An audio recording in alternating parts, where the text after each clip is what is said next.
Okay, Jess, before we start the episode, I'm going to go run to the bathroom like I do before every episode. Okay. If any celebrities or mythical creatures come by, make sure to tell them to stick around until I'm out of the bathroom, okay? Will do. Right back. Okay. Just let me know. Okay. I have my phone with me, so text me. Okay. Hey, what's up? Hey. Oh. Hey. Hold on. What? Oh, Mr. well, you seriously don't know me? You don't know me? I thought you were part of my EST. It's me, it's MKG. I don't know what that means. What? It's MGK. It's me, it's MGK. Oh, I'm so sorry. I heard you're a big fan of me now. I heard you're a big fan of me now. What's up? Danny, come back from the bathroom. Quick, Machine Gun Kelly is here. I don't know why you're yelling. I just stopped by. This is Sadie Hawkins' pod, right? Yeah, it is. Thanks for coming on. So I heard. Hang on, I just need to text my co-host real quick. You don't need to worry about that, girl. Oh. You don't need to worry about that. Okay. I just heard you guys are going to be talking about the song from my new album. I heard you're going to be talking about my ex's best friend. Maybe you saw it in my smash hit film, Downfalls High. We did. We did, as a matter of fact. I just have one question.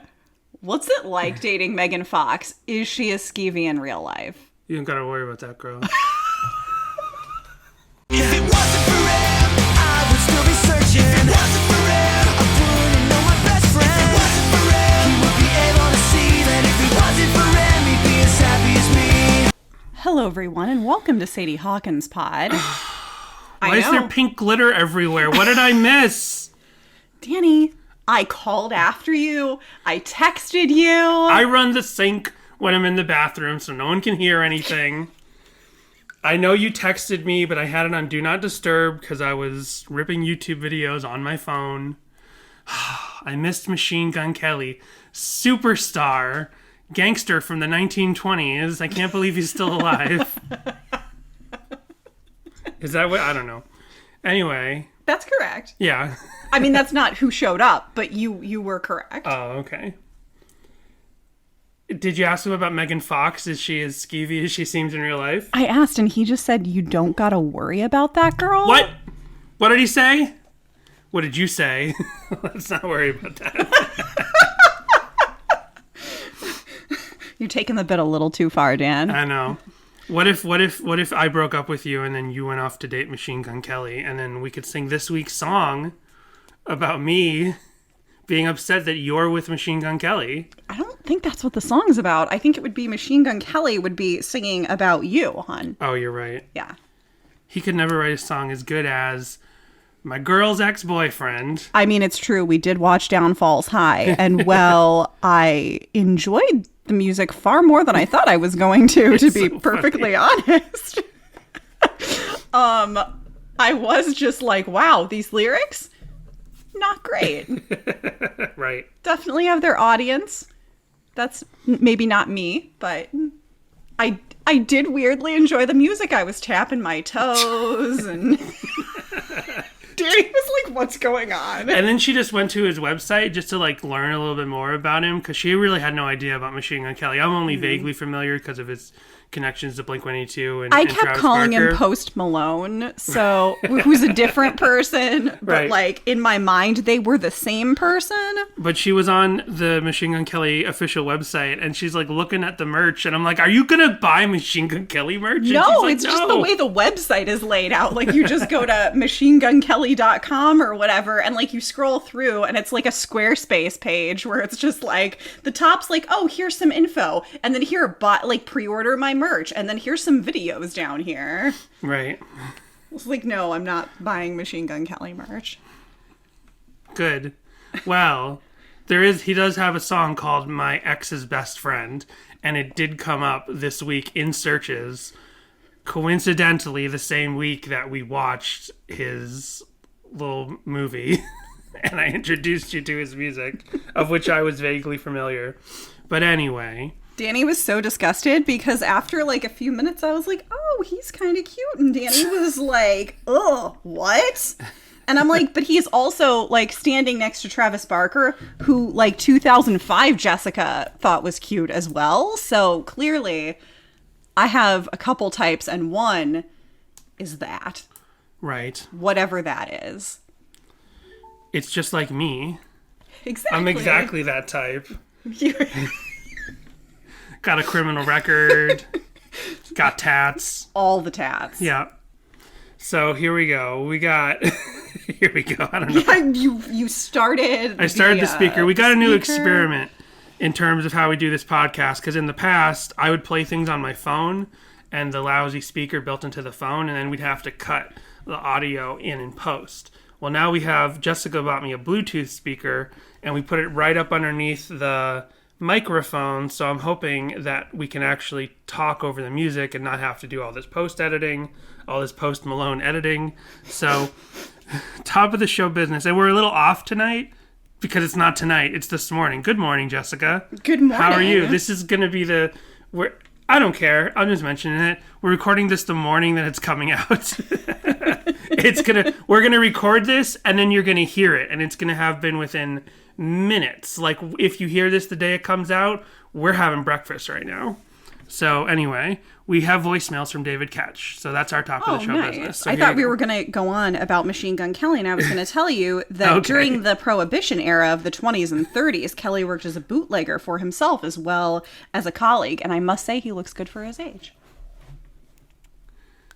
I get it. Here is David's voicemail. Hi, Danny and Jess. This is David Catch, or David Devon, whichever one you want to use. I'm catching up on the episodes, and I'm on Gloria, and I had to pause the episode real quick because Beatrice mentions Scott Pilgrim versus the World, and I love that movie so much that I had to pause the episode to tell you how much I love that movie. I would defend that movie with my life. I remember there was one year, I believe the year was 2011, that I watched that movie every single Monday of that year. That's how much I love the movie. Anyways, I'm going to continue to listen to the episode, and maybe there's more stuff that'll come up.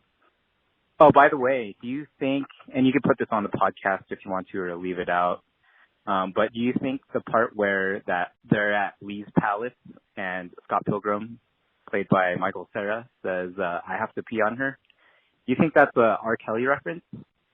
Okay, bye. I don't remember that scene. I guess I'll have to watch that again. I feel like it probably is. It probably is. Yeah. For sure.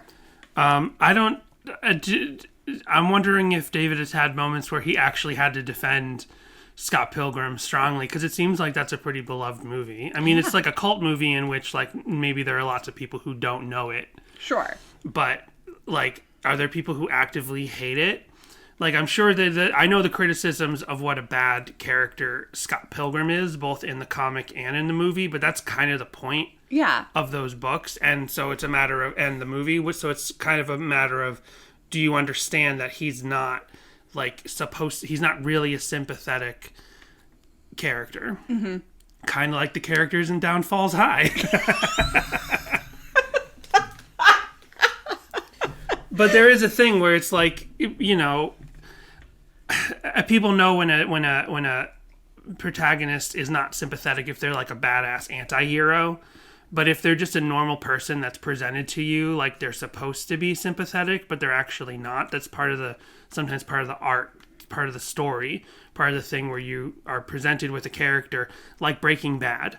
Like Breaking Bad is presenting you with Walter White, and all of the filmmaking techniques are supposed to say, this is your hero, this is the guy you sympathize with, but you're supposed to actually realize that that's a bad choice. Or like 500 Days of Summer.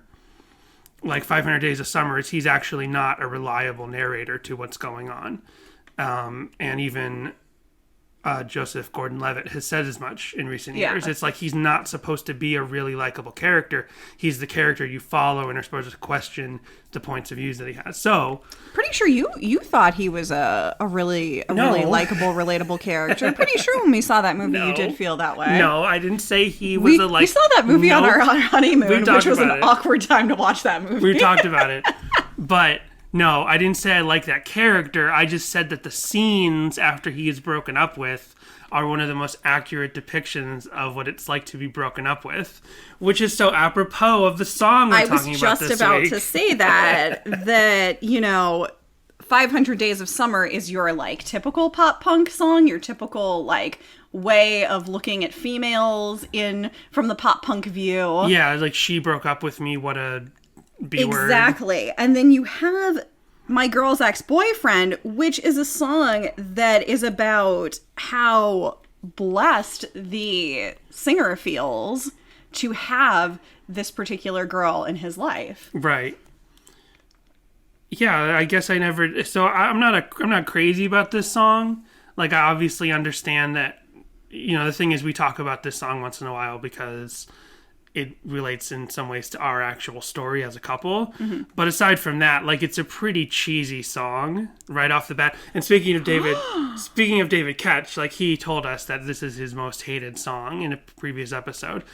And I understood what he meant by that, you know what I mean? Not that I hate this song, but it is, like, one of the most cheesy songs around. This is, like, I think that this is probably the Mood Rings or the Marilyn Manson Ate My Girlfriend of this album. But it's not problematic. It's not problematic. Like, you just named two problematic songs. Correct. One being very catchy and the other just being kind of like, oh. Correct. You could dig deep to find problems in it, but they're not surface level problems like with Mood Rings and Marilyn Manson Ate My Girlfriend. Like, you could dig deep and get real legalistic about, like, gender roles and stuff and pull out, like, a problem from this, but you'd have to work to do that. Do you think that when I'm not saying if, I'm saying when Relient K goes back on tour, they'll bring back Marilyn Manson Ate My Girlfriend, but they'll sing Armie Hammer Ate My Girlfriend instead? Because if they went on tour, like, right now, it'd be a big hit. Because he literally is a cannibal. Or he's accused of it. The greatest headline was, like, that I was scrolling through where I was just like, oh my gosh, every single headline is just an Onion article now. Right. Was like that Paramount, like, released him from, there's, like, a new Godfather TV show coming out based on his cannibalism allegations. And I'm just like, this is real life. The Godfather isn't based on his cannibal No. allegations. He's been released because of his cannibal allegations. Correct. And I'm just like, how is this headline because news? 2020. Exactly. And that reminds me, like, all the news about Marilyn Manson that came out just right before, a couple days before we started recording this. We talked about it. I meant to bring this to the top of the show, but we talked about it when we did the song My Girlfriend. The allegations that Evan Rachel Wood had against an abuser that she had been in a relationship with, and she had never named Marilyn Manson, but it was pretty clear it was. And now she's officially come forward and said it was Marilyn Manson, and, like, even Rose McGowan, who also dated Marilyn Manson, has supported her and stuff, and Marilyn Manson's been dropped by his agency and by his record label and all this stuff, and he came out with, like, basically a statement saying, like, you know, this is people twisting the truth or whatever. But I haven't really tweeted about it. I retweeted one thing someone said about how youth pastors turned out to be right about Marilyn Manson. Right. But I didn't feel like making jokes about it and stuff on our Twitter or really even commenting on it too much because it felt exploitive to do that from our social media to try to, like, feed off of this moment that's actually pretty serious. But I just did want to mention it. You know, he's a scumbag. He's a bad person. And as stupid as My Girlfriend is, it was a correct target. Like, the idea of, like, equating listening to bad music, I'm just going to call Marilyn Manson music bad music. The song, we're doing a mini follow-up to My Girlfriend pod right now.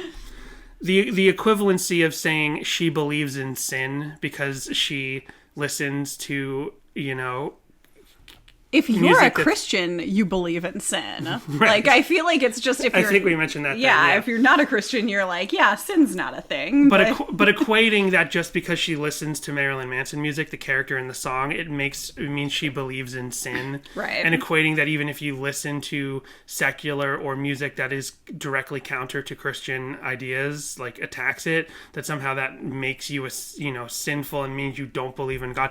That's the wrongheadedness of it. But as far as using Marilyn Manson as the target, hey, totally Sure. vindicated. Yeah. Just Yeah. like Spider-Man. I like to think about if Relient K was like around in the 80s, and if instead they were making it like about an 80s group, like who would they pick? Like Judas Priest or Kiss or Alice Cooper or someone. Right. And that would be misguided. But like, turns out picking Marilyn Manson for the subject of the song? Actually is a very bad person. Yes. So Now away from that whoever- girlfriend and on to this girlfriend. who's Evan Rachel Wood dating right now?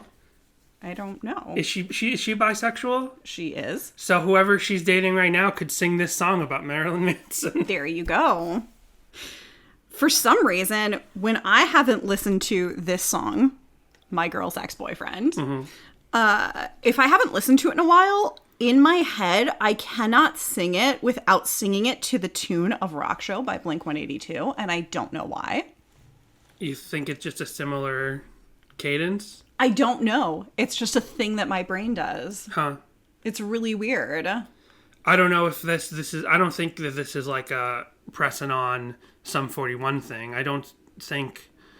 No. Because I this don't feels think like a there's any... Okay. No, there aren't any musical similarities. It Just for some reason in my occupies the brain. same place in your brain. Exactly. They just get confused. So even though I said that this is like it is probably the cheesiest song on Mmhmm. I think it has to be. It's still like a really classic Relient K riff, like that opening. Like that's just so strongly, clearly Relient K. Yeah. I Which love is- all the chunky guitars in this and all that chugging. Did I get that right? Is it chugging? The little Sure. like thing that Yeah. they do with the guitars? Sure, I guess. You're supposed to be the one that knows more about music. That's how this works, Danny. I could just be confident and say you are correct, and then someone can call us up and be like, "It's not called. That's not what chugging is." But yeah, I mean, especially when you compare this song to not compare, but when you place this song on the album where it is, like with let's see, what are the songs?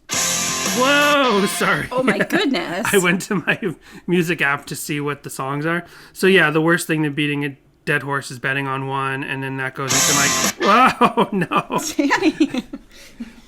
So the going from the worst thing to bet on is a dead horse, the worst thing than beating a dead horse, going from that song into this, it is so classic. Like this is putting aside the fact that I'm kind of criticizing the lyrics and the message of the song a little bit, this 3-song stretch of Dead Horse, Girl's Ex-Boyfriend, and More Than Useless is a pretty good 3-song stretch.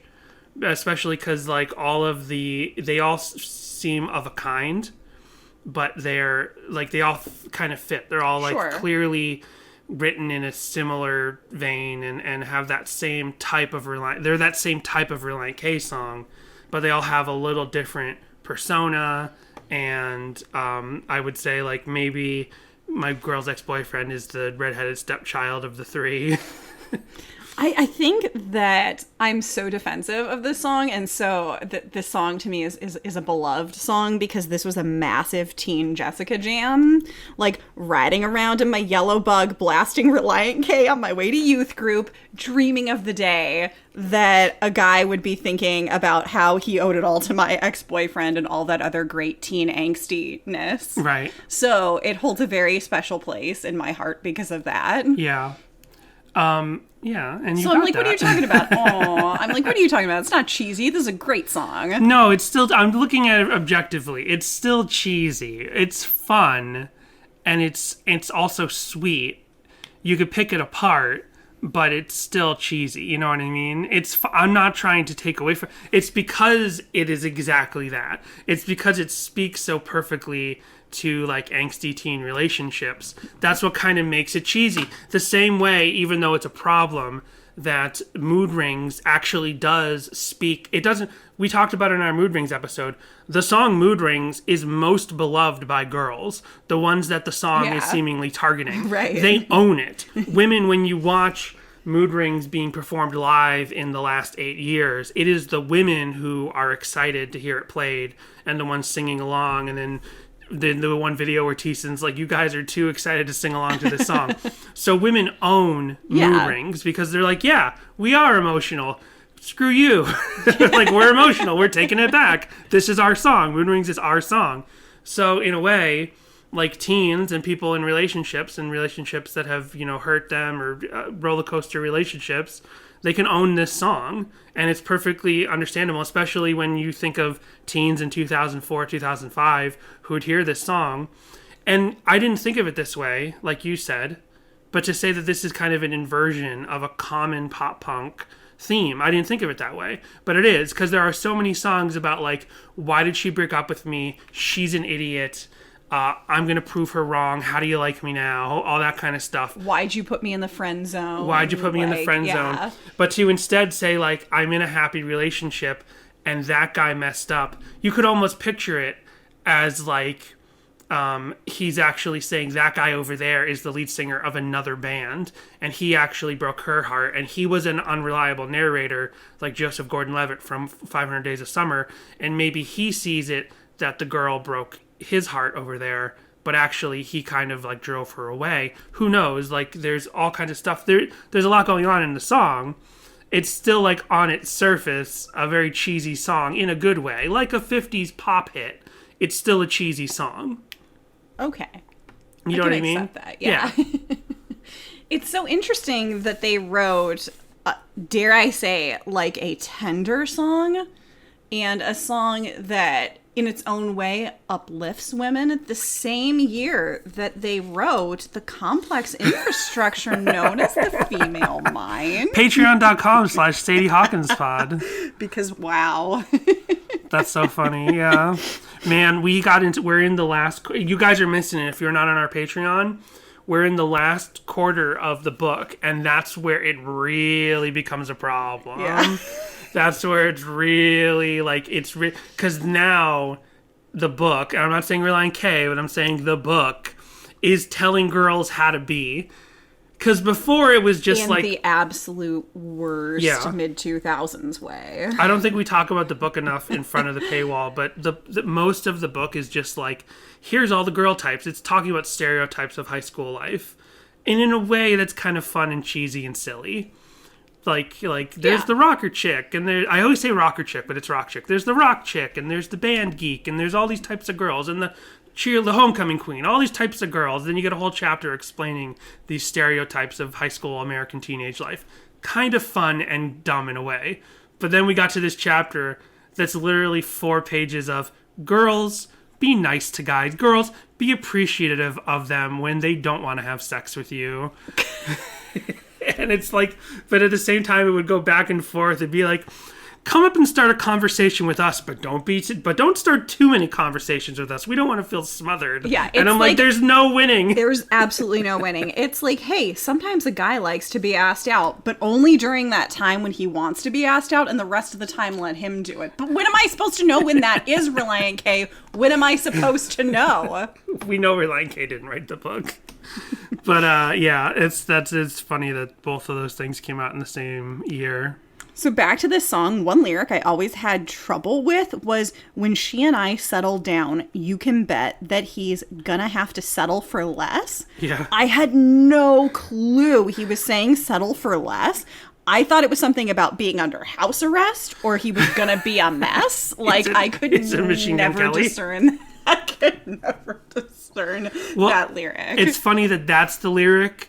My lyric I could never discern is the same. I kind of knew what he was saying, but in the same part of the song, but it was a different lyric.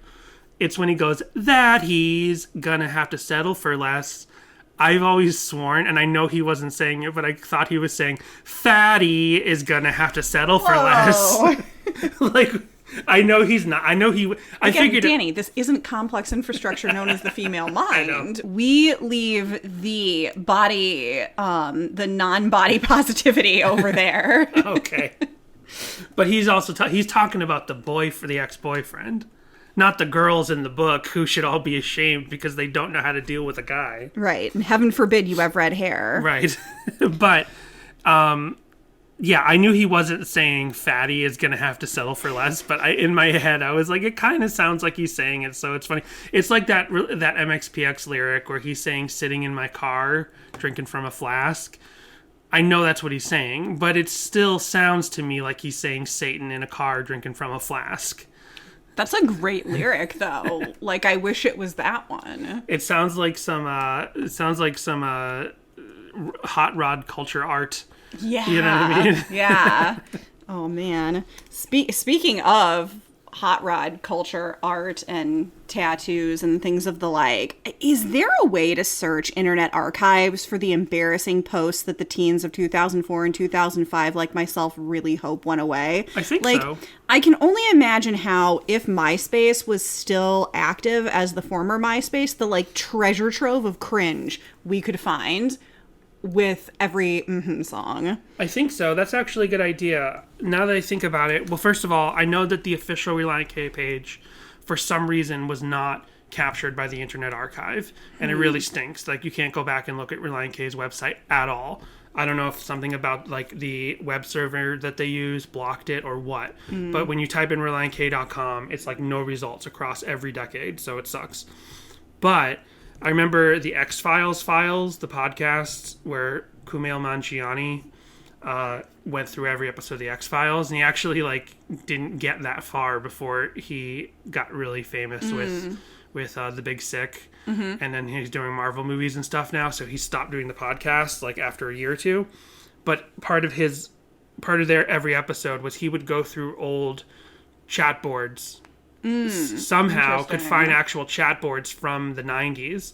I think a lot of like the old IRC and old like whatever those old really old, not even like web-based ones, but the ones that were like a whole nother, what were those? We need like a tech research assistant who can help us with this. Now, I will say I did come up with a lot of deep dive stuff on this. It's just I wanted more of that cringe, although I did come across a Tumblr that is all posts with that kind of aesthetic. The like ripped jeans, dyed black hair, desaturated, sitting in a hallway looking off to the side with this like sad contemplative look aesthetic. And like, man, am I glad that as a society we have moved on from that. Like, at least even sad boys have moved past that like Zack Snyder look in their in their posts. Right. So yeah, that's, I mean, sorry, I'm just going back to what you said, because it's surprising. I didn't think of this, to think that it is like this song does get some bonus points for inverting a problem in the same type of music at the time. You know what I mean? Mm-hmm. And it's still written from and like I said, you could pick it apart and you could say, oh, well, this is written from the guy's point of view. But then again, sure it is, because he's a guy, and he's trying to write a song that is different from the toxic stuff in the scene. He could have pulled a Taylor Swift folklore. Right. And written from the non-gender that he is. Yeah. Yeah. But still... That's also, though, not Matt Thiessen style. Yeah, not It's Matt also Thiessen just style. not his particular style. He pulls a lot but from also, his own life and his music. So. Yeah. And I wonder if that was even a consideration when he wrote this song. Because one other thing I was going to say is, like you mentioned earlier, like that he's the narrator of the song. One of my talking points was that I'm not entirely convinced that this is a confessional, literal Thiessen song. Oh, we will talk about that when we get to song meanings. Oh, okay. Or maybe it's not even song meanings. It's something that I pulled up on. Maybe it is song meanings. So yeah, I'm not like entirely convinced, because we're used to the idea that so many of Matt Thiessen songs are confessional and there's all that literal Thiessen, that's what we call it. But to me, I just sort of assume that this song is a little bit of a story. It's just a little bit of a fiction. It's just taking a trope in music and writing it from a different point of view. I'm not really convinced, unless there's proof or interviews elsewhere out there that say this is actually something he had experience with. I think it's a common idea. It's like a perfectly reasonable thing that anyone can imagine if they have any experience in relationships, and be like, just to imagine that this is something that could exist, and then to write a song from that point of view. Where so many others, and that might be part of the reason why the song comes off as kind of cheesy to me, because so much more of Mmhmm seems like much deeper and more philosophical and more spiritual, that this song comes off as this much more surface level kind of relationship song. And I don't think there's another song that's sort of this surface level cheesy. This is, maybe it was wrong to say that this is like the Mood Rings or the Marilyn Manson or the My Girlfriend of this album. This is more like the Faking My Own Suicide of this album. You know what I mean? Like, Faking My Own Suicide is obviously a fiction. Yeah. But it's kind of like a silly, goofy fiction. And you know what? It's also problematic. It's also problematic. I was going to say, like, it's also you keep problematic. bringing up all of these problematic songs with this particular, very non-problematic song. So the thing is, maybe all of those songs I mentioned, Mood Rings, My Girlfriend, Faking My Own Suicide, and even this one, are all of a kind where it's these like fictionalized, not really, very broad, very easy to understand from anyone's point of view ideas that are all problematic, except for this one. Out of the four, this is the least problematic. Like I said, you could dig and be like, well, why do we have to hear about it from a guy's point of view and all that stuff? But still, that's like apples to oranges in terms of the problems with the other three songs I'm talking about. Anyway. Yeah. And how do you like that Beach Boys outro? We get another Beach Boys teasin at the end of this song with the sleigh bells and the woos and the it's so good. The melodies, yeah, the harmonies. Yeah. This is a great song. It is a really good song, yeah. Yeah, we have we've touched on it, but like the other thing maybe I'm a little shy on it for is like when I met Jessica, she was dating somebody. I don't want to get too much into this, but she was dating somebody, and I really liked Jessica, but I didn't like make moves for her in like a Machine Gun Kelly way. We were just friends, and she had a boyfriend, and I didn't like make my intentions known. I was like, we're just friends, whatever. And then he broke up with her, and I was, and then we didn't start dating right away, but it was like clear, like we really cared about each other, and we eventually started dating. And then she broke up with me because I was way too clingy, because I hadn't read the complex infrastructure known as the female mind and inverted the genders. And then we got back together, and it's been flowers and roses and love ever since. But part of me is also reticent to like literally think the message of this song, because I'm not exactly like I owe it all to that guy. I'm more like fuck that guy. He was a piece of shit. He was a major piece of shit. So like I don't owe him anything. You know what I mean? It's true. Yeah. So when you look at it that way, yeah. Yeah. So that's another reason why. And over the years, we've thought fondly and cutely about the message of this song, but as the time has gone on and we've gotten further away from that version of us, like the two goofy kids that we were. I mean, we're still goofy, but you know what I mean, like all that stuff. Right. As I've moved along, I'm like, well, we're adults and we've built a life together, and like I don't owe that guy anything. Like that guy's just a scumbag. Like I don't owe him anything. Right. Yeah. Exactly. So there's that. And then what else did you want to talk about with the song? Did you want to go over any more of the lyrics, or are you ready for a break and deep dive? Yes, I'm ready for a break, I guess. I'm just quickly looking over the lyrics. Okay. Two things on the lyrics. One is that this also brushes on that Matt Thiessen theme, which is usually very strong, but is only lightly touched on here, of the I'm so undeserving of her thing. The like the meek Matt Thiessen to a woman. And I've said it before, and it comes up a lot in other albums. It comes up, a bunch of times in Forget Not, Slow Down. but I don't think it's healthy to be like so strongly in the, like, I understand that it's romantic in a way, in its way and stuff. Whipped Teason is my favorite Teason. Meek Teason? Whipped Teason. It's not even a whipped thing. It's not like that.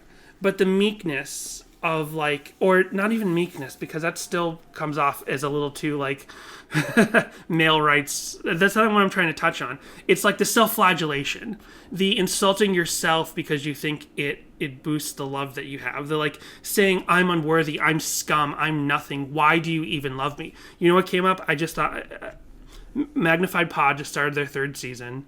And they finished, you know, they did MXPX, they did Five Iron Frenzy. Now they're going to skip around and do a couple of different tooth and nail skate punk bands who have shorter discographies and put them all into one season. And so some of those bands have much more, like, hard religious lyrics than MXPX and Five Iron Frenzy even have. So on the first Slick Shoes album, there's this song that's basically, and this is such a common Christian thing once I kind of thought about it and I started to connect it to this way that Matt Thiessen writes about relationships. It's like this common Christian thing of like, I'm nothing, God. I'm scum. I'm worthless. I'm a piece of garbage. Why do you love me, God? And there's certainly like, that makes sense in its way. Like you're supposed to make yourself small in front of the Lord and be humble yourself in front of the Lord.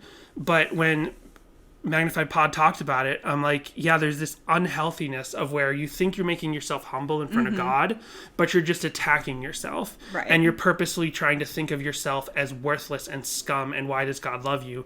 Instead of saying, yes, God loves me because I don't succeed and I'm not always a good person, but God still loves me and that's what makes me happy and that's what makes me become a better person inside, instead of the constant self-flagellation, like literally like monks like actually taking whips and scarring their backs and stuff.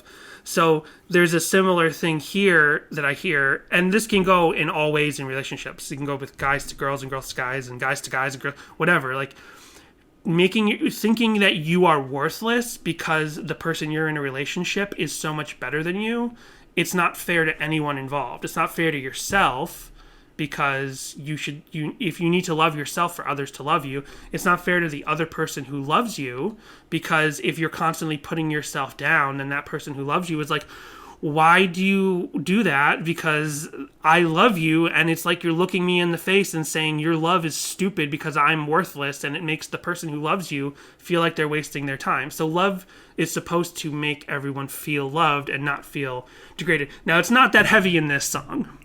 Right. I just brought this up as a talking point. It's very small in this song where he says, along comes me, this undeserving mess.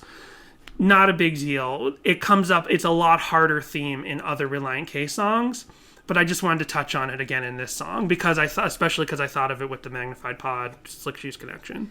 Yeah, I mean, you know, if you take the religion out of it and just look at it from a relationship, like, kind of standpoint, no, you're absolutely correct. Like, everyone should feel equal in a relationship. And I think that it's just being, when you have that, like, sort of personality type, which obviously this is something that comes out so much in Matt Thiessen's songwriting, about that, like, not feeling deserving of things, especially when it comes to being with, like, a partner or whatever. Like, as someone else who has their own, like, issues with self-deprecation, it's so nice to see from, especially as a teenage girl, feeling those feelings and not seeing like males feel that way, and seeing sort of males being put more up on like a pedestal, to see and hear like a guy feeling like the way that I feel, right? You know, of like, oh, and then there's me, just like this absolute goober comes along and like gets the guy for once or whatever, you know, which like felt like it never happened. So it was like nice to hear, like to commiserate with someone else of the opposite sex, to know, hey, he's going through like the kind of same things that I go through and things like that. Right. So I think that's why I see what you mean about that particular point, but I'm just saying where like I kind of come at it. Yeah.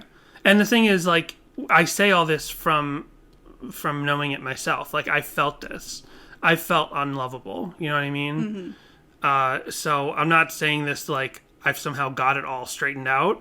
I feel like I've only gotten it all straightened out in the last couple of years, where I realized that self-hate sometimes feels good. It feels humbling in relation to why would someone love you. Yeah. But I've realized it's not only unhealthy, it's unfair to the person that loves you. And I'm talking about you. Like, I try not to hate myself in relationship to you loving me, because I don't want you to think that your love for me is worthless. Because when I say, like, I'm so worthless, I'm so stupid, why do you love me? I don't say this very often anymore. I think I have said this in our relationship before. But if I say that, then I'm like, I'm challenging you not to love me, and that's not fair. And that's kind of what this point of view kind of pushes. And I think, and just to connect it to the fact that Relient K is a Christian band and comes from the same Christian way of thinking in other songs, where it's like, God, I'm so stupid, I'm so worthless, I'm such a piece of garbage, I'm so sinful, why do you love me? It's like you're challenging God. There's a line where you say that, and like like, thank you, God, for loving me because I'm so sinful and because I feel so worthless. But then there's a line that sometimes it feels like some songs cross, like this Slick Shoe song that Magnified Pod was talking about, where it's like, I'm so worthless, I'm so sinful, what is wrong with you, God? Why do you love me? That's it, and people certainly don't mean that when they pray it, but there's a line that I feel like ends up getting crossed, and I definitely feel like I was kind of pushed to think that way by some churches. And I've talked about it in past episodes, but I didn't go to one denomination my whole life. I went to multiple different kinds of denominations, ones that wouldn't necessarily be considered evangelical, ones that were more Protestant, ones that were more Reformed Catholic. So I've had a whole smorgasbord of how to think of Protestant Christian prayer and all that stuff. So there were some churches that pushed that idea on me. Other times there were churches that didn't. Whatever. Jessica, thank you for loving me. Thank you for loving me. You're welcome. And you're worthy of love. And what do you think? You think I'm worthy of love? Oh yeah, of course. And listeners out there, we love you. Are all worthy of love. And we'll be right back. Yeah, I'm going to go make some more coffee and listen to Ticket to My Beautiful Letdown. We have to make that. We have to... Oh, has anyone made that? What's it called? Tickets to My Downfall. Downfall. But isn't Beautiful Letdown just like guitars on the bottom of a pool as well? Or what is it? It's just... yeah.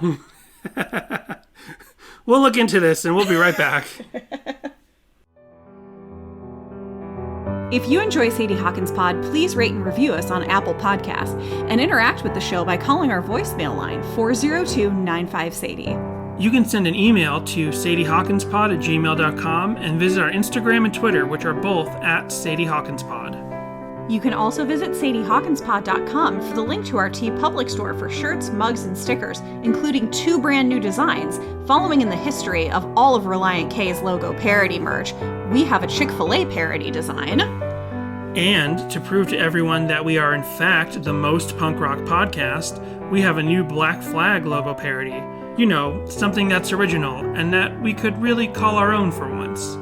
We also want to thank our patrons over at patreon.com/SadieHawkinspod. Brady, David, Tucker, This Might Be a Podcast, Owen, Jimmy Eat Pod, Roxanne, Samantha, Helen, Michael, Connor, and Joel. You can sign up at our Patreon for bonus episodes, which include us reviewing the songs from K is for Karaoke and reading through the Complex Infrastructure book. Ooh. Treat yourself right in 2021 with Sadie Hawkins Pod, the door to a happy, healthy life.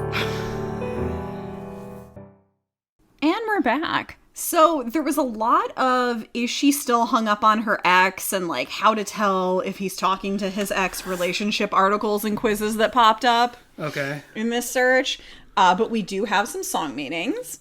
Napasa, 15 years ago, said, I think the lyrics are pretty self-explanatory, but I just wanted to say that I think this is one of the sweetest songs I've ever heard. Aww. Jolly Roger, 16 years ago, wrote, correction, when he left all that to breathe, when she and I settle down. So I guess that the song meanings, the lyrics that are posted at the top are incorrect. Oh, what does it say? Does it say debris? Well, that's coming up. Or left all that to breathe? Is that the alternate one? Yes. So the thing is that there's like a debate in here about the lyrics.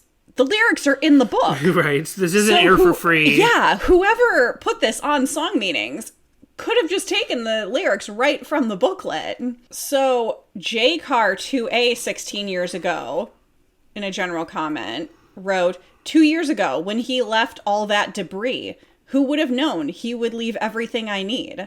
Then Bo99 16 years ago, in a general comment, wrote, at Jolly Radar, the submitted lyrics were the official ones that Matt Thiessen posted at the RK forum via another member. Of course, not all official lyrics are correct. The Grey Walrus 16 years ago said, has anyone commented on the song yet? No. Well, I'll take the time then. The song's funny, but with a serious side. I like that Relient K has really grown up. I mean, they had. Mmhmm is definitely a step up in maturity. Sody Chick 16 years ago said, isn't it 2 years ago when he left all that debris? Debris? I'm probably wrong, but I think it makes more sense to me. Anyways, sick song. What was her lyric? Debris. Debris. Debris. Like debris. Okay. See, now I'm getting confused on your pronunciation. Sorry. LibHerc 16 years ago said, in the CD booklet it says debris. I wonder if the song isn't really from another person's point of view, where Matt is the someone I would hate to be. He describes the feelings that the unlucky guy would feel pretty in depth, not to mention that the one most prevalent theme on this CD is regretting mistakes, and this would fit in nicely. Well, see, there you go. That kind of fits my thing. Like, I didn't even think of it that way. I just thought of the fact that... Are we having, like, a forest for the trees or forest for the cemetery or whatever it was? Yeah, but that had a definitive answer as well. We wanted forest for the cemetery. Cemetery. We wanted forest for the cemetery. I thought that's a much more beautiful, deep lyric, but it is forest for the cemeteries. So now, is it when he left all that to breathe, or when he left all that debris? When he left all that debris. Left all the other... So... Because they both sound the same, I just want to make this clear. The lyric, it's in the booklet. It's on Genius. It's when he left all that debris. DEBRIS. Yes. Meaning all that stuff around the ground. Which I also had a little note on that. Aside from the fact that people were debating whether that's the word. To breathe makes way more sense, though. Because it's about a guy who's like, oh, I'm going to dump this girl and go on and do my own thing. And later he's going to realize that he left something so good. It's like when you leave a relationship because you're like, you know what, I'm feeling too smothered. I just want to be on my own. I want to breathe. Right. What is this debris that he's leaving? She's the debris? Broken heart. That's what my comment was going to be. Oh, okay. She's the debris because from the narrative point of view. Why would he call his own girlfriend who he loves so much debris? That's what my note was. That is probably the most negative lyric in the thing is to say he broke her heart and he caused a catastrophe for her. Mm-hmm. And her heart and her life and her everything around her was debris. Her life had fallen into catastrophe, and it's like all of her emotions were scattered all over the ground, and she is the debris. From a narrative point of view, this song is sung from the new boyfriend's point of view. So he says, 2 years ago when he left all that debris, he's talking about when he left her, when he left that girl there. So he left all that debris, and her life was scattered and broken up, and he came along and picked up the pieces. And that was another point of view, or another talking point I wanted to mention was, and again, this is very light in this song, so it's not worth too much talking about, but the idea of like, and it's common in emo music and punk music and pop punk music from the time, but the idea of someone coming along and fixing somebody else, while perfectly like common, in a lot of different people's thinking is like also not healthy, you know, like you can't expect someone else to fix you because they're just a human being, and sure, they might come along and make you happy and stuff, but you have to work together to build a relationship together. You can't just expect the other person to be perfect all the time and just be the one there to fix you. So that's not a great point of view, but it's so light and such a light theme in this song that it's only nitpicking to say that that's a problem. But yeah, he comes along and he picks up the pieces that are her. So you're not a Coldplay fan then, Dan? That song takes the Fix You song, puts that very, very heavily, and I was always like, this doesn't seem right. Like, sure, like you, like a person, like love fixes people, like love heals and everything, but the idea that like you repair an entire person from top to bottom as another person, like that's not fair, because people you can't do that. One person can't do that. It's about the only person that can really fix a person is themselves and God, but that person has to go to God to get fixed. You know what I mean? So it's like humans can't fix wholly another human being like that, or at least you can't expect it. Whatever. I said it wasn't worth that much discussion, and I'm already going on too long. But I think it's debris, because yes, when he left all that to breathe, I guess it makes sense. But from a narrative point of view, it's breaking the structure, and it's putting the point of view on him. Like when he left all that, so you're calling the girl that, and he left all that so he could breathe. You're kind of switching the point of view back and forth to say when he left all that debris that is her heart, you're keeping it on her. You're keeping the pain on her, and you're saying that he comes along and picks up the pieces of her heart. So that's a better lyric, a more romantic lyric. Okay. The last one I'm going to read is from The Sewed Girl, 15 years ago, said, I'm not much of a fan of this genre, but this song and some other Relient K songs are rather good. It seems Matt is basically telling the listener a story, and anyone is able to figure out what he is singing about. It's kind of an in-your-face song to his girl's ex-boyfriend. Thank you. Makes sense to me. And then there's even more debate about what the lyric is. And I said makes sense to me, but I hadn't been listening to everything you read. So was it good for me to say makes sense to me? I don't know. I wasn't really paying attention because I didn't. And when I was going through these before, I didn't click on the load more comments. And there's like so many comments here. So I was getting my notes ready, so I wasn't fully paying attention to everything you read there. There's a lot of debate going on in the comments, so I'm just going to skip to the next thing because we have more stuff to cover. We have TikToks.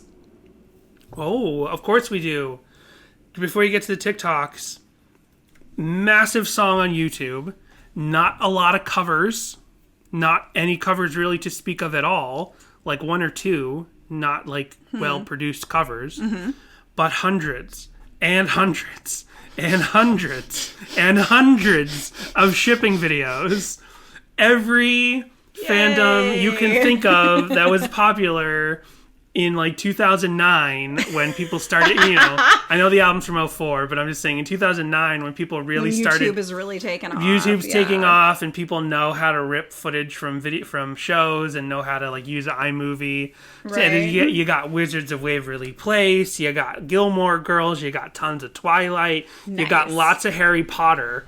You've also got like obscure Harry Potter, like you've got Lily Potter and how her ex-boyfriend or whatever is Severus Snape, which doesn't really fit, but I guess like how I don't think that's obscure in the Harry Potter fandom, that ship. I don't think any ships are obscure in the Harry Potter fandom. It's obscure when you want to put visuals to your YouTube video. Oh, I suppose because you've only got true. seconds of footage of Harry Potter's mom and dad and Severus Snape being with Lily. You've only got minutes of footage, and then you've only got like all the fan art. Yeah.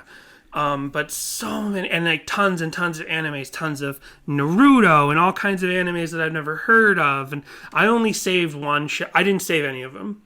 I was like, we're past this. You know what I mean? As far as a podcast, like we've gone on the shipping rabbit hole of videos before, but I picked one, and I'm really looking forward to playing this one shipping video. Okay. And then I saw you found one on Daily Motion. Yeah. That is Buzz Lightyear Star Command, the Buzz Lightyear TV show. Yeah, it was kind of bonkers. So, did you say that did you want to make that point for any particular reason? Did you see the TikToks ahead of time? Well, what I'm just thinking is, for some reason, no one wants to go and cover this song, but it seems like such a high concept song that people are probably dealing with similar situations all the time. And if it's on YouTube with all these shipping videos, and I think I found one or two where it was like a tribute to an actual boyfriend, and I definitely didn't want to bring those to the show. Then I'm thinking on TikTok, where it's even easier to match your video, your song, to the thing you're shooting. Mm-hmm. There's probably a bunch of like real life like breakup news. And I'm guessing probably like breakup news or like so long sucker kind of like relationship videos on TikTok to this. Well, we only have 3, and the first one I asked if you had seen, because it says if you listen to this song during your AMV phase, you're elite. Well, there you go. And it's a girl doing like overly dramatic emo lip syncing. Yeah, she's sort of got like 50s makeup, like retro mom makeup and pink hair. So she probably made one of those shipping videos on YouTube. Yeah, for sure. Yeah. And then underneath it says, I love Relient K so much, but much is spelled M-Y-C-H.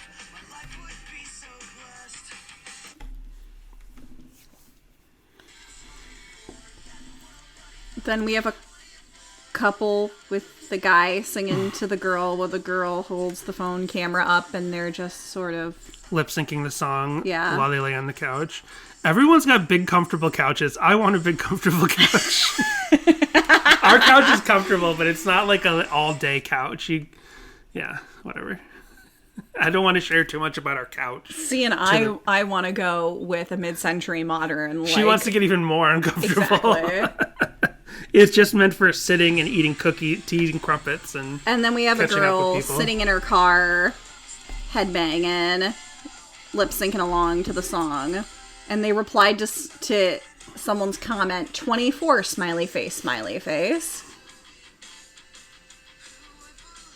Hashtag Spotify Wrapped, hashtag 24, hashtag FYP. I don't know if that's their age or what that means. Good stuff. Good stuff from the TikToks this week. Then we're going to go back to amiright.com. Ooh. Now, do we have parodies? No, unfortunately, we have no parodies. But we have misunderstood lyrics.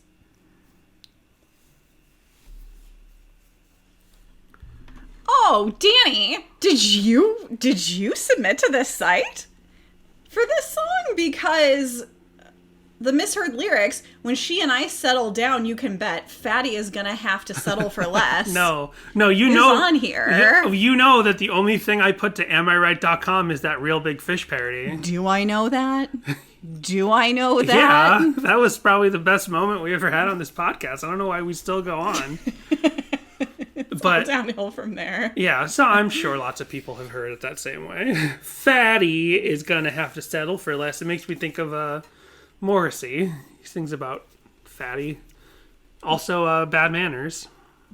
They sing about the word fatty. Right. Then Dr. Kyle, at Kyle Plant Emoji, on March 31st, 2019, it says, me, is this song about a girl? Punch. Or is it a song about God? Relient K, spitting out blood. Go to hell. Me, funny, that's what your friend said, holds up a picture of a bloodied switchfoot. Relient K crying. It's both, okay? It's both. And then he responded to himself with, my girl's ex-boyfriend is actually Jesus. And I thought that was funny. Let me read this. This is more of a visual. I get it. I just had to read it over again. Yeah, I get it. He's got Relient K tied up in his basement, and he's like, I get it. Maybe everyone else got it, but for some reason, like, I don't know, the reading, I was like, what? A bloodied switchfoot? And I'm like, oh, I get it. And I do think it's about both. That's funny, because I do think that, like, I see on Twitter all the time people, because I'm constantly looking at every tweet about Relient K, people once in a while getting upset when they learn that a favorite, that people who didn't know Relient K was Christian, and learning that a song that they thought was like about like a mental illness issue that they had is actually about God. And I'm like, and I've replied once in a while, and I'm like, no, it really is about both. It's really about both. It's like whatever you want it to be, but also like when the song is ambiguous enough to like not know if it's about God or a girl, or if it's about a mental health issue, or if it's about giving your life to God, it can be both. It can absolutely be both. There's a handful of songs we've talked about on this podcast where it's clearly only meant to be a relationship. It's not meant to be God. Or it's clearly only meant to be God and not a relationship. But there are plenty of songs like Be My Escape can really be anything you want it to be. Listen, art is art. Just take what you want to out of it. And if it makes you feel like any particular way, like if it makes you feel really good if it's about a certain thing and then you later find out it wasn't about that, whatever. Let it be about what you want it to be about. Yep. Like Paul McCartney said, live and let live. Whatever, it had a good rhythm. He's quoting The Simpsons. Then we have fanfic. We have a Naruto fanfic. Oh, well, there you go. Author's note. I know this is short and stuff, but I did this at 3 a.m. Anyway, enjoy, and please review. And if any of these characters seem OOC, well, okay, well, then suck it up. Smiley face. OOC means out of character. Oh, okay. And so, song, my girl's ex-boyfriend, Relient K. When he was seeing her, you could see he's had his doubts. Now he's missing her because he knows he's missing out. And this pairing is, and I'm going to butcher these names because I'm not familiar with Naruto. Niji? I'm going to butcher these names because I'm not familiar with Naruto. Naruto? And Sasuke? Sasuke. Yeah, and which one's this one? NEJI. I don't know that one. I only like really read and watched the first year of Naruto. Gotcha. Then I was bummed out. So I come across this almost every week, and I've touched on it before, where there's an interesting looking link, but then I look at the URL preview and I'm like, damn it, I know this isn't going to lead anywhere but to one of those congratulations, you won sites. And so this one is signs my ex-boyfriend still has feelings for me quiz. And then it says Relient K is my girl's ex-boyfriend. And then it has like some lyrics and stuff. So this was at some point in time a quiz that has now been taken over by a Russian bot site. Right. However, I am excited because I found, albeit a super short, Village Voice article from 2005 on Relient K. Oh, okay. And it's titled, Ohio-bred pop-punk Christians more gallant than Goofus. Sounds like my mom would have written that headline. So this article is from Michael Wood, January 11th, 2005. Somebody told me you had a boyfriend who looks like a girlfriend that I had in February of last year, Brandon Flowers sings in The Killer's big hit. I owe it all to the mistake he made back then. Relient K's Matthew Thiessen sings on Mmhmm. I owe it all to my girl's ex-boyfriend. The fourth album by these energetic Ohio kids... What? Does that Killers thing come back at all? No. The fourth album by these energetic Ohio kids, unknowns to Chingy fans, but golden gods on the Christian pop-punk circuit. A constituency that recently debuted inside the top 20. It's like someone put a bunch of words in a blender and was like, here we go. Inside the top 20 is filled with wholesome refractions of alt culture edge like that. In I So Hate Consequences. I mean, the sentiment is fine, but the wordiness is like, I work for the Village Voice. Yep. Teason spends last night tearing down every stoplight and stop sign in this town, trying to outrun the traffic cop upstairs. In More Than Useless, he wonders, why am I even here at all, before finding reassurance in a keyboard line as crisp as a communion wafer. You know what? It's impossible to write about music. Because can you imagine reading this and be like, ooh, there's a song where he talks about taking down traffic signs. Ooh, there's a crisp keyboard line being like, yeah, I gotta go check out this album. No, like, what's the point? You just like, this is a good album, this isn't a good album. Like, what's the point of pontificating upon things in this way? Yet despite the absence of blowjobs and 40 ounces and black eyeliner, What? and then in parentheses, Beelzebub they've got, Relient K... Wait, what? They said, yeah, despite the absence. I'm sorry, I got confused and said, but did you say the abundance or the absence? Absence. I swore I heard you say despite the abundance of blowjobs in 40 ounces. Relient K don't bland out into mere utility. I don't know what that means. Who is this for? Who is this for? Why does this exist? Yes, cool that Relient K got coverage in the Village Voice, but who would read this and be like, oh, I gotta check this album out? No one on planet Earth. Oh, well, Danny, this writer is going to go back to something you had talked about earlier. Teason self-flagellates as passionately as any emo infidel, and Matthew Hoops has mastered the holy trinity of major label pop-punk guitar, chug, crinkle, and cream. Call him Jimmy Eat Right and sleep tight. What a f***ing asshole. Like the wordy, like the little religious like pokes, like that comes up, whatever. People don't, like, they have no idea, so they just like, oh, this is the thing I know about them, so I'll put in little religious puns, whatever. But the And then, I don't know why, but so they show a picture, which is one of these from this promo where it was just... before when they were a trio for a very short amount of time. Yeah, so you've just got the two Matts and Dave. And then it says singles going to church. Photo, David Johnson. Yeah, weird. The like underneath, singles going to church. They're implying that they're single. Hoops was married then, wasn't he? I think so. Dave Douglas might have been as well. I'm not 100% certain, but yeah. They like literally just had no idea. It was so outside their purview. They're just clawing for references to make it make sense. A Christian rock band? Now, what? Danny, would you like to hear the reviews that this in particular writer has for anybody else, such as Florence and the Machines? Papa M, The Vaccines. Oh my gosh, there's 78 pages of his works.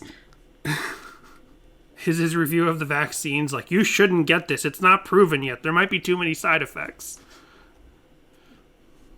Get it? There's a Vans Warped Timely Tour reference. review from 2012. I would love to hear that. Especially it being later days. The annual all-day punkathon is crisscrossing the country this summer, largely free of the stunt-cast mainstream acts it often features. That said, Warped Tour hits Long Island with plenty of solid B and C listers, including rapper Machine Gun Kelly and metalcore misfits Every Time I Die. See, we brought it back around. Yeah, we brought it back did. around. As well as Nassau County's own Taking Back Sunday, who should draw a crowd as hearty as Demi Lovato's might have been. With All-Time Low, Newfound Glory, Streetlight Manifesto, Yellow Card, Pierce the Veil, 4 Years Strong, Of Mice and Men, We the Kings, Breathe, Carolina, Miss May I, Falling in Reverse, Lost Prophets, and more. Oh, that was it. We had nothing else to say about that. Just here's a bunch of people who are going to be here that I, the writer, feel you've never heard of before. Wow. Well, now the Village Voice is back, and it's owned by a super, super conservative company. I wonder if Michael Wood is still writing for them. Nope, he last wrote something for them in 2012. So Well, there's that. Now then, in a Sadie Hawkins pod first, we've got porn. What? I had 2 different listings Oh. pop up, and for the sake of science, I clicked in. That makes sense. But there were like 20 videos on the page, and I was not going to watch them all to figure out which one may or may not have used Relient K's My Girl's Ex-Boyfriend. No, Maybe on Patreon, but... I feel like it's more like, no, probably not, right? Does it actually... It actually says it. Oh, yeah, it does. Yeah. Weird. I was just thinking, like, the title Yeah. sounds like it could be the Yeah. title of a porno. But no, it actually it's actually has Relient K credited. In the lead, underneath the title, where it shows you the first couple sentences of the page. Yeah, it actually has that. Huh. Weird. Spooky. And that was this week's deep dive. I was gonna say it because, and I mentioned Kumail Nanjiani earlier, but there was a thing where someone took The Big Sick and they uploaded it to Pornhub or something like that, but they made the title sound like interracial dating because it's about he's Indian and she's white, so it was a joke. And from that, it also came up that other movies had been uploaded in similar fashion, where, like, The Room had been uploaded to Pornhub, and it said, like, guy's best friend cucks him or something like that. But then it's The Room. Right. So, Hilarious. yeah, so it's funny. It just made me think, like, that, you know, you sounds like a title for a porno. My girl's ex-boyfriend. Right. I get it. So let's go to our break. Just kidding. We already went to our break. I was just trying to save myself from this awkwardness. I am going to have to run over real quick because my laptop, which had 100% before, is now down to 11% battery ever since I updated to Big Sur. Well, this is a song that Relient K has played a bunch, especially in 2014 because of the Mmhmm 10 tour. But to be honest, like, they're all about what you expect.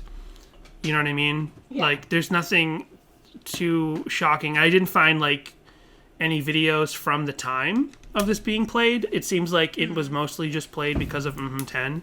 Gotcha. And it's what you expect. It's like Sure. post... I mean, they really had their whole thing down by Mmhmm 10. Yeah. Like, whereas you'd get a little bit more differing sort of stuff going on in the earlier days that there isn't. No, I guess maybe they didn't do it then. The concert, the Orlando concert that I was at, it's not on there because they only did like 5 songs. Right. No, it wasn't on there.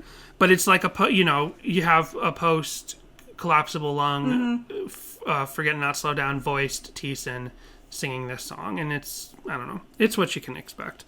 So instead, we'll just go right to covers, and we have this a cappella cover, Jessica's favorite.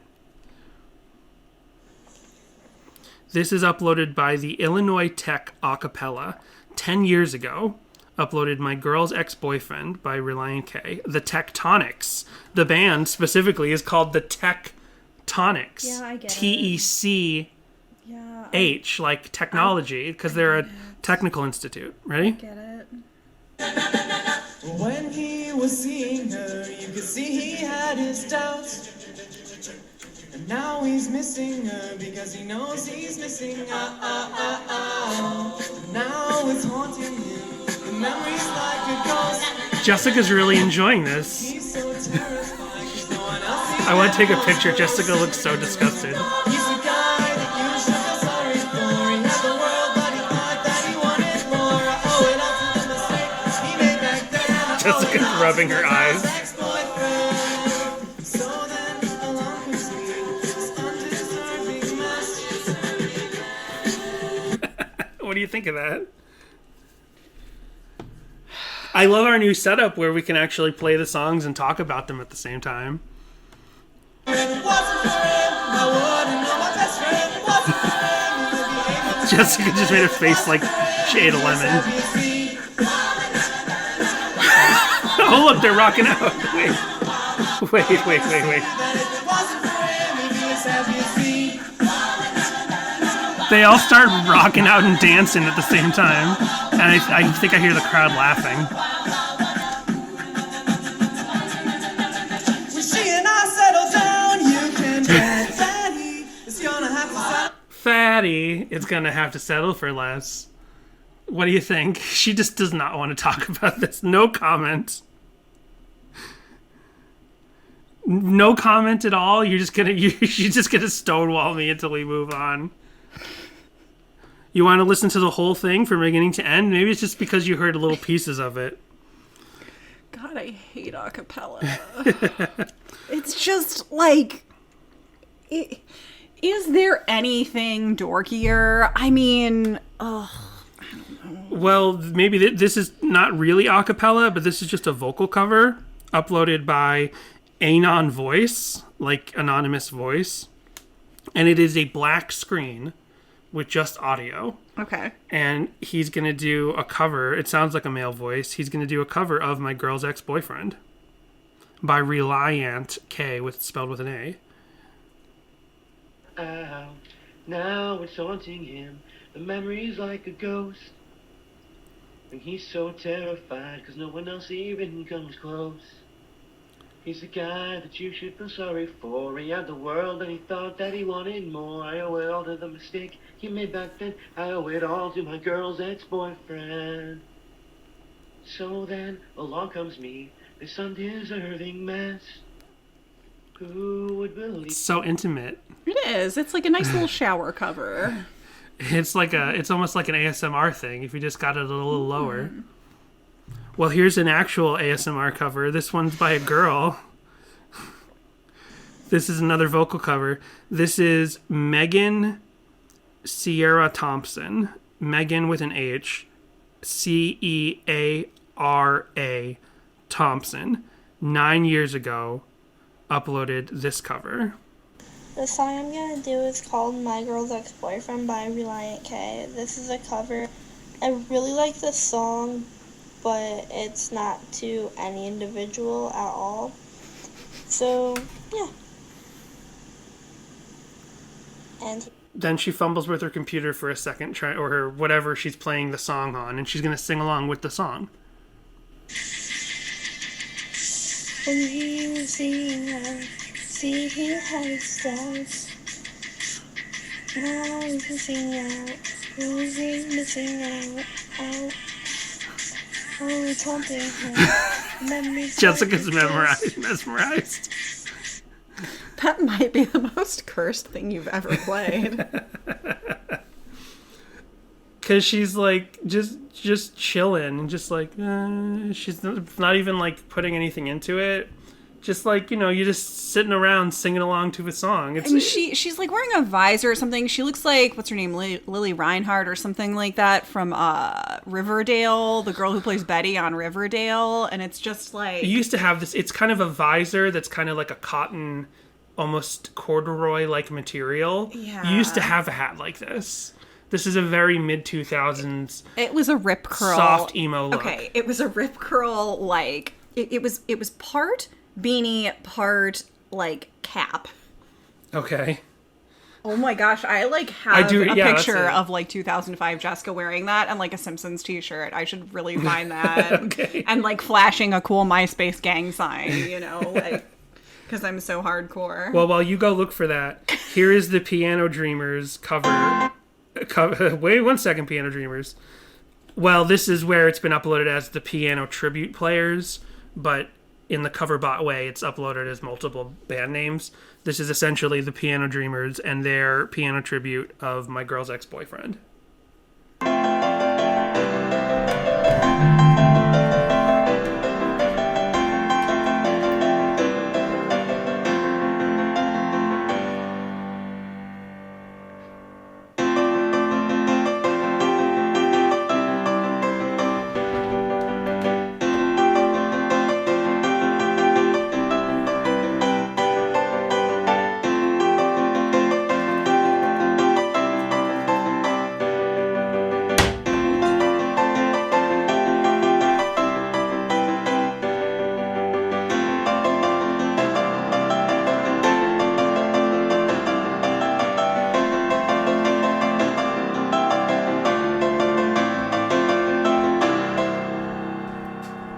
So what do you think of that?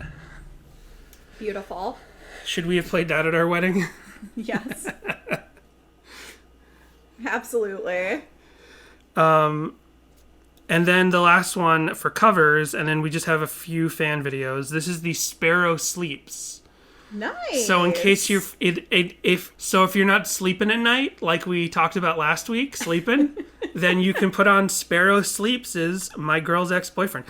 Now this is weird. You know, your little baby in their crib, and you're reminding them that their mom used to date someone else. Like, why would you do that?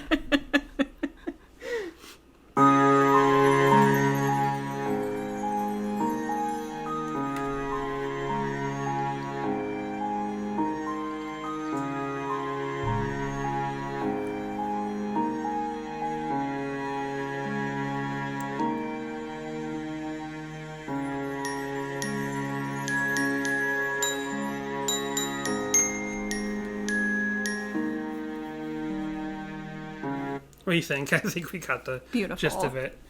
This turns it into a 3-minute and 35-second song. Wow. What's the original? Something like 2 minutes? I don't even know. 2.5 minutes. So it stretches it out like almost an extra minute.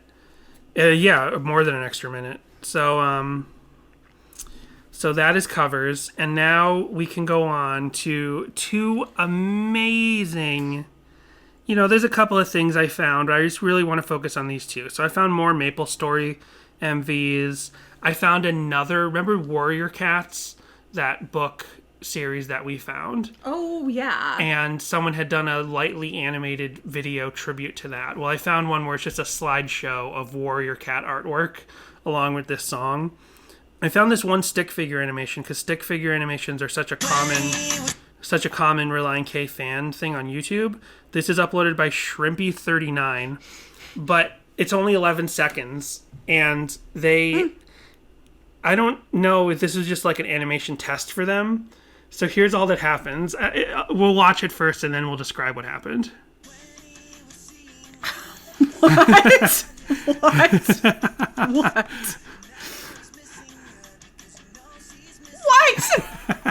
What? So what happened was... That should be an important video. It should be. So what happened was, you see 2 stick figure people. There's a black stick figure and a pink stick figure. So you think like, oh, this must be the boyfriend, one of the 2 boyfriends of the song and the girl. But suddenly a third stick figure man appears from the top of the frame and falls down and kicks the pink one in the face, and she falls down. And then she disappears. And this two who I guess are male, not gender is a construct. It's even more of a construct when you apply it to stick figures. Right. But I guess with the 2 male stick figures now look at each other, they suddenly turn blue and green, and then it cuts to a picture of a puppy. And the puppy picture kind of looks like an updated version of the Buffalo 66 picture about his dog. Like, now I'm not sure which of these is gonna rock your world more, because they're both pretty mind-bending. Let's do them both then. No, we're gonna do them both, but I'm like, which one's gonna be the one to start okay. with? Should I start, Jessica? Should I start with the mind-blowing shipping video, or should I start with the mind-blowing, fully filmed fan music video? Fan music video. Okay. Save the best for last. So you may remember, and I can't believe this, I don't think this is ever going to happen on this show again. You may remember that when we did High of 75, one of the FMVs was this person in their college who is acting out the song. Yeah. And then it cuts to some stop motion construction paper of a Yes. sun and a moon battling. Yeah. And then there's a hilarious moment where in the middle of the song, there's the lyric that implies that they might break up if the sun doesn't come out or whatever. Mm-hmm. And in the video, he's texting and he breaks up with his girlfriend. And then he looks over at a picture of his girlfriend, which is a picture of Taylor Swift on the wall. Yes. And he pulls it down and he tears it in half. Mm-hmm. Well, did you want to visit that world again? Was that a little world you wanted to visit again? Were those characters you were interested to see what might have happened with them? Absolutely. Well, I've got great news because I'm not even kidding, the direct sequel to that music video is set to My Girl's Ex-Boyfriend. Wow. It's the only two they did, and I'm so glad we happened to pick the songs in order to follow this story. I'm excited. So it says part 2. So we're back at the college campus, and here's the guy this is the guy from the High of 75 music video. He has another picture on his wall of his new girlfriend. And his roommate is over there. I couldn't tell who it was. He looks at the picture of Taylor Swift that he tore up last time. He's taped it back together because he's missing out on her. And we actually flash back to the previous High of 75 music video. And I guess that's his new girlfriend, and then we go on. Oh my gosh. And then. Oh my gosh. More stop motion construction paper animation. But this time it's the new boyfriend, who, by the way, is his roommate at his dorm. And.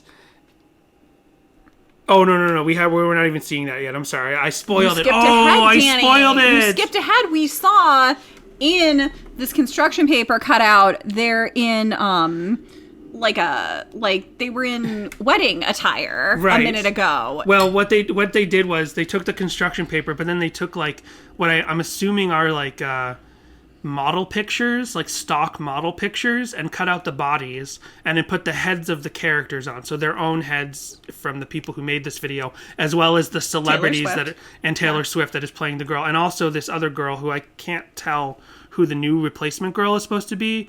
Maybe it's someone they actually know, or maybe it's a celebrity that I don't really know. I thought maybe it was like Demi Lovato or somebody, but I don't think that's who it is. That's Demi Lovato. No. So the construction paper people, he breaks up with Taylor Swift again, yeah, and she cried. So here comes the roommate. In a cardboard cutout. I mean, the paper cutout. And he goes off with Taylor Swift. And his office is covered in Taylor Swift pictures. 3 Taylor Swift pictures on the wall. And then they actually went as far as to, in his phone in real life for filming this, create a Taylor Swift phone profile, and then obviously set it to some phone they actually know. So then someone calls and it says Taylor, and it shows a picture of Taylor Swift. Amazing. This is art. And then he leans over and he kisses a picture of Taylor Swift, and he walks down the hallway, and there's the guy that broke up with her in the last video. And look, they're going to now we're back to the construction paper people, and they're going to an amusement park, and it's just a big circle with a cart running around in it. They did great with the stop motion, though. I'll give them that. It's cute. And so, they go to the amusement park, and he wins her a prize. These are the scariest constructed roller coasters you've ever seen. Really it just goes up into the sky. And this is just one giant loop. Wow. And then this is Taylor Swift and the new boyfriend just sitting, holding hands, the construction paper version. And the guy comes along, and he sits back down on the bench and looks sad. How amazing would it be if they actually got Taylor Swift for this video? That would have been whoa, how did this happen? And I thought this was everything else is the same. It's just there's actually Taylor Swift there in person. This was actually cute at the end. So it ends with the new boyfriend and Taylor Swift construction paper versions walking off, off screen. They're happy together. And then the sad boyfriend comes, he sits down, looks sad. And then the storm clouds from the High of 75 version that literally fought the sun, they come along and they beat him up. They're like, hey, what are you doing, loser? And that's it. That's the last time. Oh, I didn't say, but that's Sean O'Brien. That's Sean O'Brien's YouTube page 5 years ago. Good stuff. So please go check out their entire oeuvre of... No, Google-fi. So go check out their entire 2-part series, and maybe Netflix will pick them up for a continuation. It's good stuff. So we'll finally end on this. I guess that was good to go through that because that took a lot of explanation. This one has a much shorter explanation. Oh, yeah. I forgot. You know, sometimes... Oh my gosh, I heard Danny listening to this and like losing his mind last night because I heard him listening to like his research because he wasn't wearing headphones. Right. So I would hear his reactions and I'm like, oh man, I just can't wait. So this is uploaded by Batgirl595. And this is, you know, sometimes when you see a fan music video or an AMV, it's not enough to just get right to it. They have to have a little theme song. So in this, they have the, what's this song called? Paper Planes by Mia, by MIA. Paper Planes by MIA. And it's a bunch of quick cuts of different Batman footage. And then when you hear the bang, bang, but when you hear the gunshots, oh shoot, I closed the app by mistake. When you hear the gunshots, it shows different... It showed different Batman the Animated Series characters holding guns, quickly flash between them all. Amazing. Each time. So I don't want you to spoil what the ship is. Okay. This is a bit of a crack ship. Okay. Okay? Crack ship being like two characters you would never like make sense to see together. So it starts with, and this is actually in continuity to the show. There are no crack ships, Danny. So in the Batman the Animated Series, you never actually saw it on the show, but it's implied that Batman and Batgirl, after the show ended, were in a relationship together. Oh. And because by the time Batman Beyond begins, she's older and she's the new commissioner. And it's implied that they were in a relationship, that Nightwing left. Because normally, Barbara Gordon Batgirl is with Dick Grayson Nightwing. Well, the implication is that somewhere in between the original Batman the Animated Series and Batman Beyond, they had a relationship, and it didn't work out. Well, this video by Batgirl595 is going to explain just what happened, since it never actually shown on the show. So here you have different footage of Batgirl and Batman together.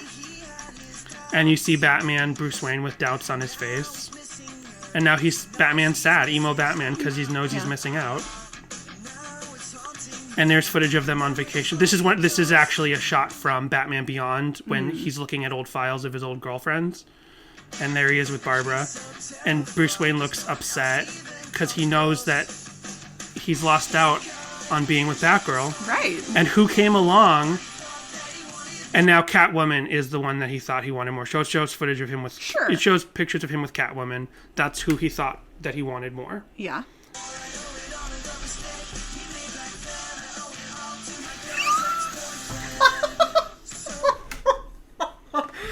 So... You know... So who is singing this song from this shipping video? Why, of course, it's the true love of Batgirl's life, the Riddler. I just want to say that when Danny said it was like a Batman thing last night, and I guessed, he was like, well, no, you're never going to guess this pairing. And I was like, is it Catwoman and the Penguin? And he was like, no. I want to say that I feel like I was not completely out of the realm of crack shippiness. In that you picked two Batman characters. Yeah, I mean, you were that close.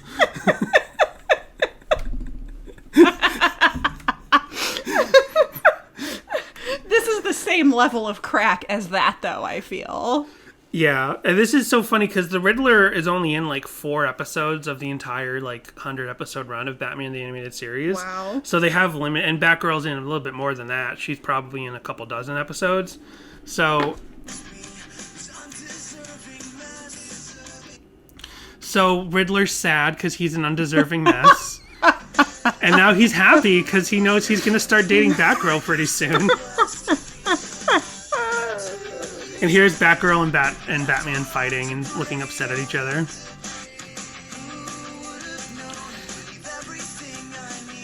And he or she, I guess, or they, the person who made this video, does a pretty good job of, for a couple times, making it look like Riddler's actually singing the song. Because it is just mouth flaps. It's not like highly detailed mouth movements on the animation. Mm-hmm. So, yeah, there's that. Batgirl and Riddler forever. This is the craziest thing you had for me? This is not Transformers, Danny. This is not Firefox and Red 2 or whoever it was. It's Batgirl and the Riddler. How weird is that? See, that was where they look at it. When I see the images of Riddler and Batgirl looking at each other like they're together, I'm like, this doesn't make any sense. They go on vacation and he's in full costume because they spliced together some images, and there's only so much of Riddler out of his costume on the show. Well, now I heard they're doing a Batman the Animated Series new season for HBO Max.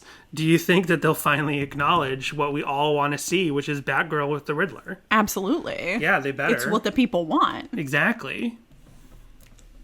That's what I want. I didn't know I wanted. This awoken something in me. So that's it. I guess we should have ended with the Taylor Swift thing because you were not... You thought it was funny, but you weren't as floored by the Riddler Batgirl thing as I was. Listen, I read a lot of fanfic, so I'm like, whatever. Oh, well. Well, what if it had been Supergirl and the Riddler? I'm guessing. Supergirl from this show is even in less episodes than Batgirl. So they would have had even less to work with.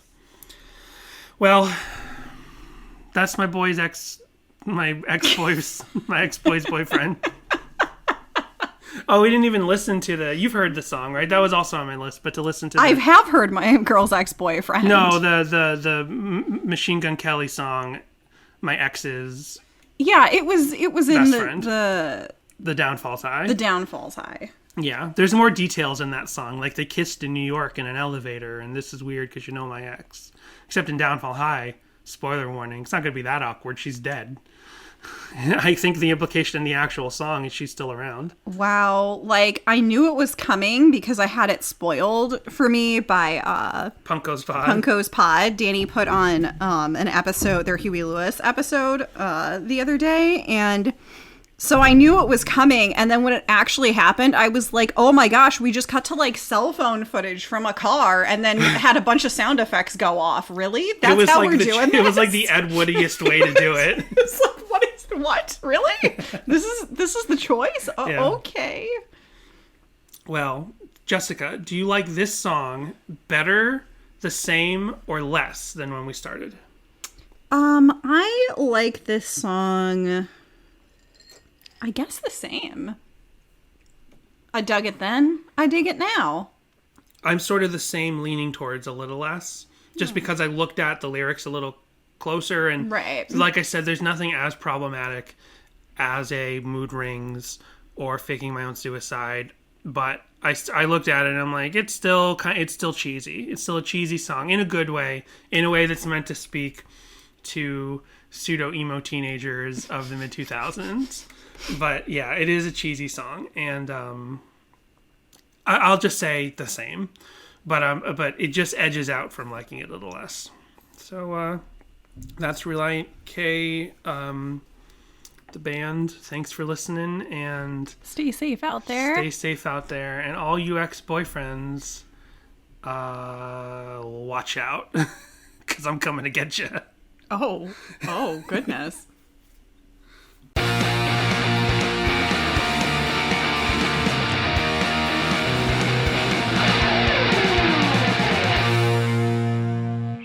What's it like dating Megan Fox? Is she a skeevy in real life? You don't gotta worry about that, girl.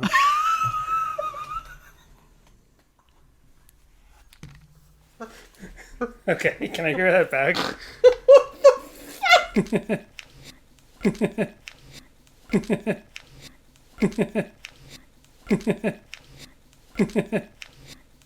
fuck?